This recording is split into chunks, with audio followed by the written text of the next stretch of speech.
இப்ப நான் கொடிக்கம்பம் போட்ட இடத்துல ஒரு கட்சிக்காரர் செத்து போயிட்டாரு. ஆனா மாவட்ட செயலர் எல்லாத்துக்கும் போன் பண்ணி வர சொல்லி என் டீ கடை இருந்து 50 பேர் போனோம். அதாவது அது இறந்துட்டாருங்கிறதுல தெரியுதா? எவ்வளவு சந்தோஷமா இருந்திருக்கு அவங்களுக்கு. இந்த அக்கா வந்து போன் பண்ணி வந்துருச்சு. எல்லாம் ஊர்ல கடையில கேட்டாங்க, ஆரம்ப மந்திரியாட இவ்வளவு பேத்த கூட்டிட்டு போற அப்படின்னு ஒரு பேரு மரியாதை. அந்த மாதிரி ஒரு கட்சிக்காரனை உற்சாகப்படுத்துறது, அவனுக்கு ஒரு நல்ல பேரு, அவங்க குடும்பத்துல இருக்கிற ஓட்டை காப்பாத்துறதுக்கு இது ஒரு வழி. ஏன்னா இதெல்லாம் போனாதானே அவங்க மாறாத இருப்பாங்க.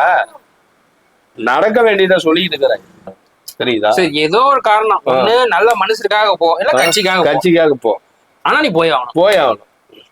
இதுதான் உங்க ஏற்பட்ட ஒரு தாக்கமா? ஒரு தாக்கம் இல்ல, ஒரு வேண்டுகோளவே நான் சொல்றேன், போயிட்டு வாங்கன்னு.